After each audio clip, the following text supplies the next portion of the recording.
Hello everyone, welcome you in English class. As you know that our revision of midterm syllabus is going on, so we are going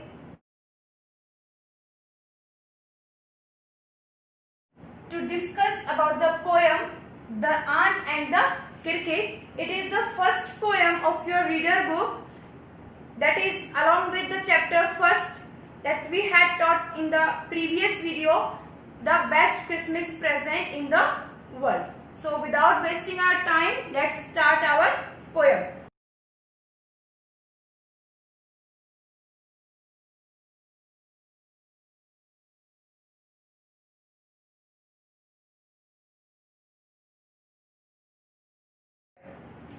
So the name of the poem is The Ant and the Cricket. First of all, introduction of the poem. So the introduction of the poem is, this poem is a fable that conveys a significant moral. Here, fable. What do you mean by fable? A fable teaches a moral and suggests a moral from it. The character of the fable may be plants, animals and legendary creatures. ये जो poem है ये एक type से एक fable है. और fable क्या होता है? फेबल एक ऐसी पोएम होती है जिसके थ्रू आपको कोई मोरल मिलता है, मतलब जिसका कोई निष्कर्ष निकलता है, जिससे आपको कोई मोरल मिलता है. और जो फेबल होती है उसके अंदर बेसिकली जो करेक्टर्स हम लेते हैं वो लिविंग्स लेते हैं, हम लिविंग थिंग्स लेते हैं. जैसे कि हम लेंगे, जैसे इसके अंदर लिया है हमने the ant and the cricket. Okay, so ant is no very well what is ant, and चींटी कुछ बोलते हैं, and the cricket is the टिड्डा जिसको बोलते हैं, उसको हम क्रिकेट बोलते हैं. सो जो फेबल के अंदर जो हम कैरेक्टर्स लेते हैं वो आपके प्लांट्स हो सकते हैं, कोई भी लेजेंडरी क्रिएचर हो सकता है, या आपके एनिमल्स हो सकते हैं. Okay, so this poem is a fable, and through this poem one should not be negligent about future while enjoying the good time. इससे आपको क्या सीख मिलेगी कि किसी को भी अपना फ्यूचर को इग्नोर नहीं करना चाहिए, मतलब हमेशा फ्यूचर के बारे में सोचना चाहिए, उसके लिए तैयारी करके रखनी चाहिए, चाहे आपका प्रेजेंट में बहुत अच्छा टाइम चल रहा हो, क्योंकि टाइम को बदलते देर नहीं लगती. सो now the stanza first.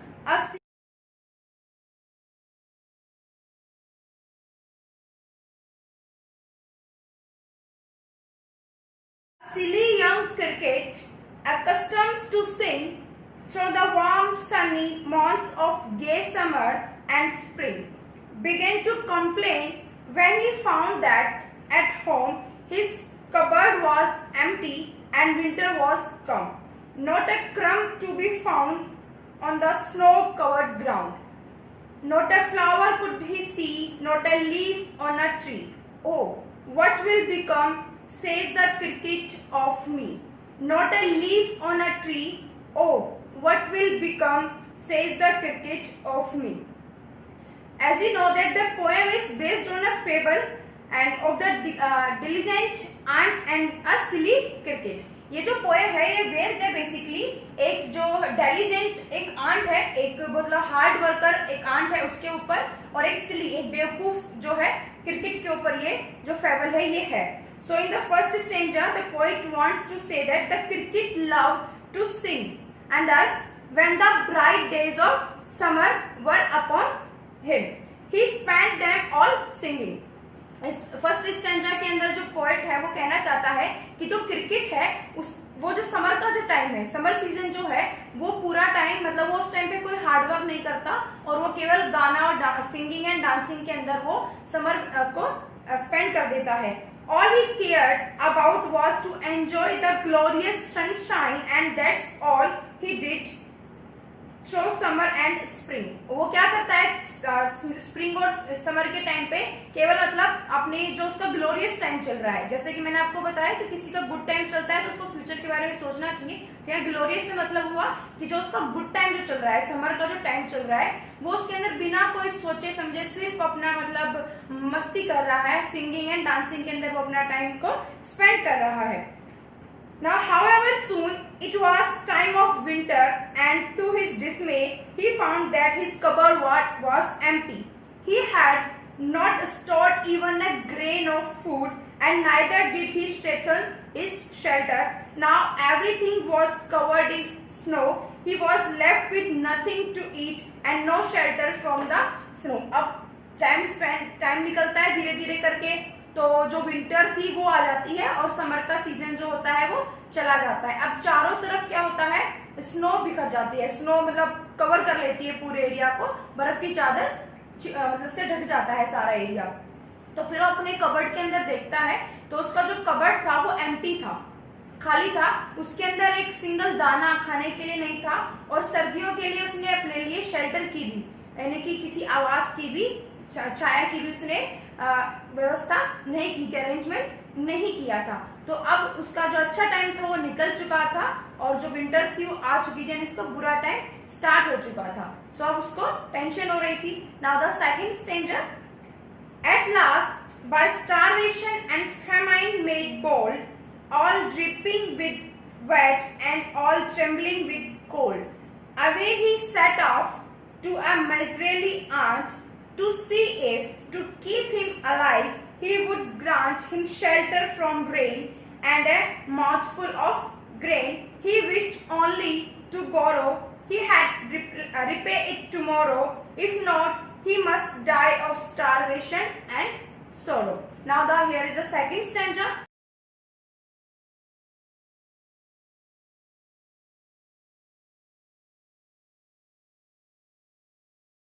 So the second stanza, the poet wants to explain that the cricket soon grew miserable with hunger and cold and knew he would not survive the winter if he didn't find help. अब जैसे ही winter आती है तो जो cricket था उसको भूख लगना स्टार्ट हो जाती है, ठंड लगना स्टार्ट हो जाती है और वो जल्दी ही समझ जाता है कि अगर मैंने जल्दी से किसी की हेल्प नहीं ली तो वो सरवाइव नहीं कर पाएगा। So desperate he knocked on the doors of the ant. अब वो बहुत ज्यादा जल्दबाजी के अंदर डेस्परेटली वो आंट के गेट को नॉक करता है, आंट के गेट को खटखटाता है एज अ लास्ट रिसोर्ट, अपना आखिरी उम्मीद समझकर वो जो आंट है उसके गेट को खटखटाता है। He only wanted to borrow some grains and stay with the ants till the winter. He promised he was only asking a loan and would repay it as soon as he was able to gather grains next summer.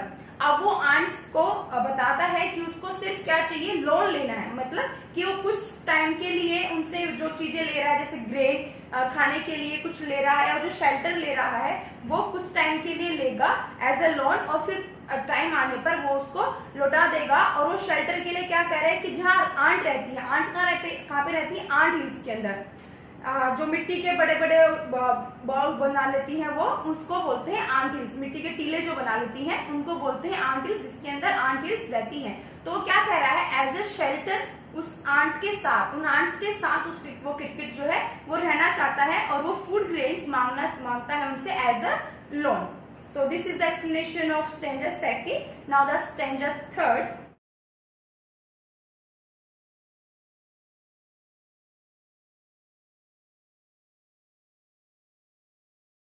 Says the aunt to the cricket, I am your servant and friend. But we aunts never borrow, we aunts never lend. But tell me, dear cricket, did you lay nothing by when the weather was warm? Or the cricket, not I. My heart was so light that I sang day and night. For all nature looked gay, you sang, sir, you say. Go then, says the aunt, and danced the winter away. Thus ending, he hastily lifted the wicket, and out of the door turned the poor little cricket. Fox call this a fable, I'll warrant it true. Some crickets have 4 legs and some have 2. So now the explanation of last stanza.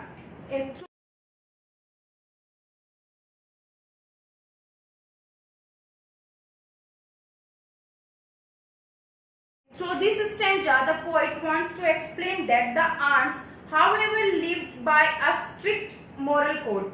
जो आपको पता होगा, आप जानते होंगे, जो ants है उसको अपने अर्थ पे सबसे हार्ड वर्किंग माना जाता है, सबसे ज्यादा मेहनत करने वाले ह्यूमन बींग्स के अंदर जो है वो आती है, एनिमल्स के अंदर आती है, आंट्स आती है। सो दे नाइदर बोरो और नॉर लैंड, वो ना तो उधार लेना पसंद करती है किसी से और ना ही किसी को उधार देना पसंद करती है। लेने की जरूरत उनको पड़ती नहीं है क्योंकि वो बहुत ज्यादा हार्ड वर्किंग है, और देती वो किसी को है नहीं। So anything from anyone and told the same to the cricket. तो यही बात जो है कि neither we borrow and nor lend, वो यही बात कि ना ही हम लोन लेते हैं और ना ही हम लोन देते हैं, यही बात सेम वो क्रिकेट को बता देती है।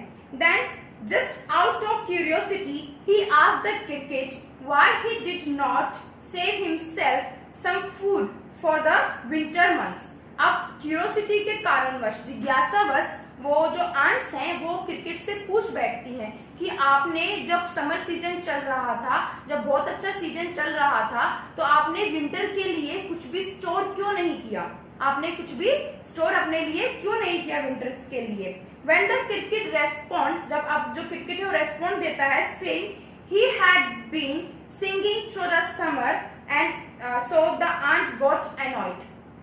अब जो क्रिकेट का रेस्पॉन्स होता है उसको सुनकर जो आंट्स हैं वो नाराज हो जाती है। क्रिकेट का रिप्लाई होता है कि जो गर्मियों का टाइम था, समर सीजन था, उसमें मैं बहुत ज्यादा खुश था, तो मैंने अपना सारा टाइम किसमें स्पेंड किया, सिंगिंग एंड डांसेस के अंदर। while they had spent the summer toiling hard gathering food for the winter days, the cricket had wasted his time away and now wanted the ants to help him। अब जो aunt है वो सोचती है कि जिस टाइम पे summer के सीजन में जब हम बहुत ज्यादा पसीना बहा रहे थे, मतलब बहुत ज्यादा हम मेहनत कर रहे थे, एक एक फूड ग्रेन को इकट्ठा कर रहे थे अपने विंटर के लिए, उस समय इसने अपना टाइम एंजॉय करने में स्पेंड किया क्रिकेट ने। तो और अब ये क्या कर रहा है कि हेल्प मांग रहा है। So he told the cricket that if summer could be spend singing, winter could be spend dancing away. तो अब जो आंट्स रिप्लाई देती हैं वो कहती हैं उसको कि जैसे कि तुमने समर सिंगिंग के अंदर स्पेंड कर दिया, तो जाओ अब जो विंटर्स हैं वो डांसिंग के अंदर स्पेंड कर दो। Saying this he through the cricket out of the door. और ये सब कह के वो उस क्रिकेट को अपने घर से बाहर निकाल देती हैं। So this is the poem, the explanation of the poem line to line. तो ये जो थी, ये थी आपकी पोएम की एक्सप्लेनेशन, जो कि मैंने आपको लाइन टू लाइन बताई है। सो द मोरल क्या है कि आपको हमेशा ऐसा नहीं सोचना चाहिए कि आपका अभी अच्छा टाइम चल रहा है तो आपको आगे भी आपका हमेशा अच्छा टाइम ही चलता रहेगा। One should not negligent the future. Okay, उसको कभी भी जो अच्छा, जो मतलब एक इंसान जो या कोई भी ह्यूमन बीइंग है, उसको हमेशा फ्यूचर के बारे में सोचना चाहिए, उसको नेग्लेक्ट नहीं करना चाहिए। और while enjoying the good time, कि जब आपका अच्छा टाइम चल रहा है तो आप उसको एंजॉय तो करो, लेकिन आपको थोड़ी बहुत अपने फ्यूचर की भी जो है टेंशन रखनी चाहिए, आपके फ्यूचर के बारे में भी आपको सोचना चाहिए। So the moral of the story is that, so this is the explanation and the moral of the story. Now we are going to discuss the question answer of the poem. First of all, the working with the poem. Question number first is the cricket says, oh, what will become of me? When does he say it and why? जो cricket ने कहा था कि अब मेरा क्या होगा, जब उसने कब कहा था ये, जब उसने अपने एम्प्टी कपबोर्ड को देखा था, उसके अंदर फूड ग्रेन का एक मतलब एक भी दाना वहां पर नहीं था और शेल्टर उसके पास नहीं था, और जो चारों तरफ का जो एरिया था, क्योंकि विंटर स्टार्ट हो गई थी तो स्नो से कवर हो गया था। तो ये पूछ रहे हैं कि व्हेन डज ही से it and why. So the answer is the cricket said the given lines when it found that his cupboard was empty and winter had arrived. जब वो देखता है कि उसका कपबोर्ड जो है वो एम्प्टी है और जो विंटर्स है वो आ चुकी हैं। It could not find a single food grain and shelter, उसको कुछ भी नहीं मिल सकता था, क्योंकि जो ना तो फूड ग्रेन मिल सकता था, मतलब कोई भी खाने के लिए कुछ मिल सकता था, और ना ही उसको अब कोई शेल्टर मिल सकता था, because on the snow covered ground and all the area, जो स्नो थी उसने कवर कर दिया था पूरा एरिया को. Now the question number second. Here in the question number second, two parts. Now the first part is find in the poem the lines that mean the same as neither a borrower nor a lender be.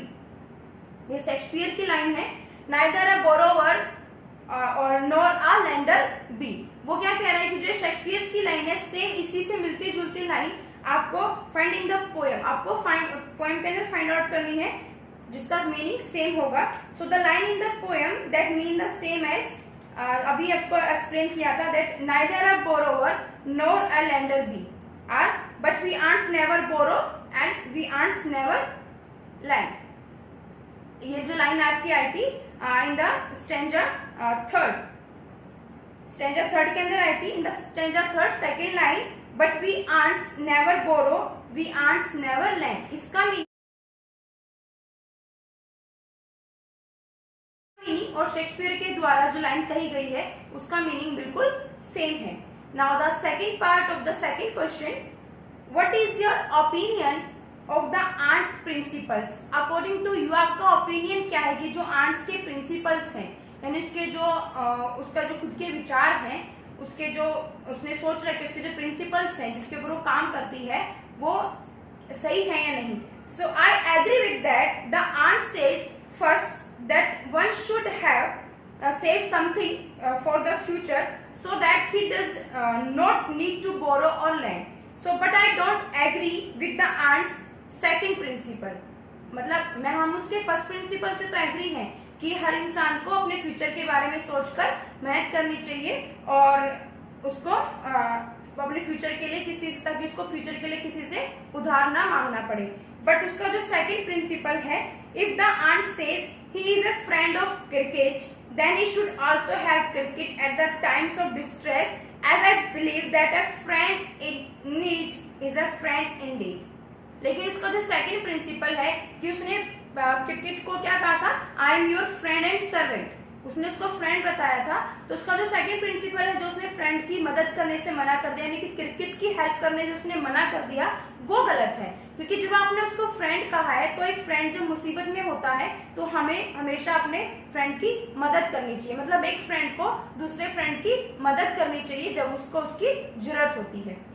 So now the question number third, the ant tells the cricket to dance the winter away. Do you think the word dance is appropriate here? If so, why? जब ants ने cricket को जाने के लिए कहा और ये कहा कि जैसे तुमने समर के टाइम पे सिंगिंग में टाइम स्पेंड किया था तो जाओ और विंटर में क्या करो, डांस करो. तो यहाँ पे जो क्वेश्चन है ये है कि जो डांस जो वर्ड यूज हुआ है क्या वो बिल्कुल अप्रोप्रिएट है, और अगर है तो क्यों है. So now the answer is, the aunt told the cricket to dance the winter away because when it asked the cricket what it did in the summer and why it had not stored any food for winter, the cricket answered that it sang during the warm and sunny months of summer. Therefore, in reply to this, the aunt asked the cricket to dance the winter away, just like it sang also the summers and did not bother to store food for winters. So according to me यहाँ पे जो dance जो word है वो appropriate है, because क्योंकि जब ants ने उससे पूछा कि आपने अपने समर्स में क्या किया और आपने विंटर्स के लिए खाना स्टोर क्यों नहीं किया, तो जो क्रिकेट था उसने रिप्लाई दिया था कि मैंने जो वो मेरे अच्छे दिन चल रहे थे, गुड एंड ग्लोरियस डेज जब मेरे चल रहे थे, यानी कि समर का जो मंथ चल रहा था, मैंने उस टाइम पे सिंगिंग में टाइम स्पेंड किया. तो इसके रिप्लाई में जो आंट है वो रिप्लाई देती है कि जैसे तुमने समर सिंगिंग में स्पेंड कर दी तो जाओ अब तुम डांसिंग में अपना जो विंटर है वो स्पेंड कर दो. सो now the question number 4. Here also question number 4 have two parts. Now the first part is, which lines in the poem express the poet's comment? Read them aloud.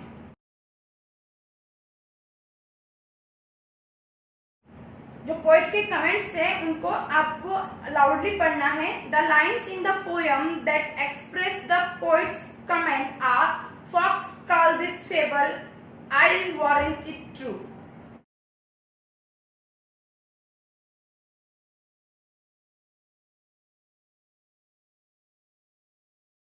ये जो last में जो बोला गया था कि जो लोग हैं वो इसको क्या कहते हैं, फेबल कहते हैं. सो ये जो कमेंट था पोएट का इस पोएम के लिए. Now the part second, right the comment in your on words. अब जो कमेंट है उसको आपको डिस्क्राइब करना है, एक्सप्लेन करना है अपने वर्ड्स के अंदर. So now the answer is, this comment by the poet means that this poem is indeed a fable as it has a moral behind it. कि ये जो पोएम है ये बिल्कुल फेक फेबल है. फॉक्स मतलब होता है पारंपरिक गाने की तरह इसको यूज करते हैं, गीत की तरह. लेकिन पोएट का कह रहा है कि फेबल की, क्योंकि इसके पीछे एक मोरल छुपा हुआ है. The cricket did not have anything to eat during the winters because it did not bother to store some food during summers. क्योंकि जो क्रिकेट था अब उसके पास विंटर में खाने के लिए कुछ भी नहीं था, क्योंकि उसने बिल्कुल भी टेंशन नहीं ली समर्स में खाने को स्टोर करने के लिए. It was negligent and saying all through the summer. वो बिल्कुल नेग्लेक्ट कर रहा था फ्यूचर को और समर के टाइम पे सिर्फ वो गाना गा रहा था. The ant on the other hand had built a nice home for itself and had stored food so that it would not starve during winters. और दूसरी तरफ जो आंट थी वो उस समर में उस तपती धूप के अंदर इतनी ज्यादा मेहनत कर रही थी, उसने अपने लिए एक अच्छा सा घर बनाया. जैसे कि मैंने आपको बताया आंट के घर को आंट हिल्स बोलते हैं.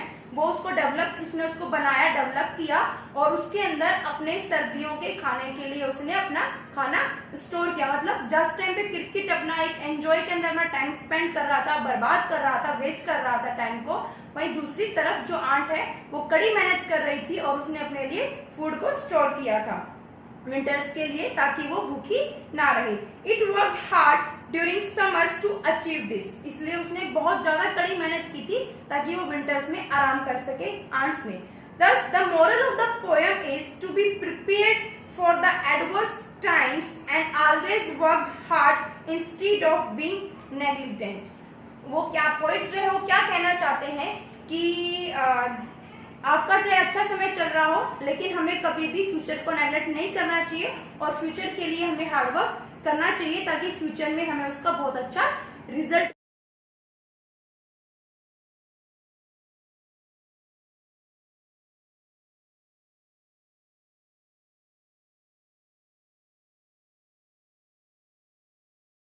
मिल सके. ये आप लोगों के ऊपर भी है कि अगर आप अभी अच्छी मेहनत करोगे, आप अच्छे से हार्डवर्क करोगे, स्टडी करोगे तो आपको फ्यूचर के अंदर बहुत अच्छी जॉब मिलेगी और आपकी जो आगे की जो लाइफ होगी वो बिल्कुल सेटल हो जाएगी. मतलब या तो आप लोग अभी रेस्ट कर लीजिए, अभी मत हार्डवर्क कीजिए, बाद में करना पड़ेगा क्योंकि जॉब नहीं मिलेगी तो आपको स्ट्रगल करना पड़ेगा, तो हार्डवर्क आपको बाद में करना पड़ेगा. या फिर अभी जो आपके 5-6 इयर्स हैं उसमें आप हार्डवर्किंग कर लीजिए और बाद की जो लाइफ है वो बहुत आराम से एंजॉय कीजिए. सो ऑप्शन इज योर्स, आपके ऊपर है कि आप क्या चूज करते हैं. So now this is the poem the ant and the cricket with explanation and with the question answers.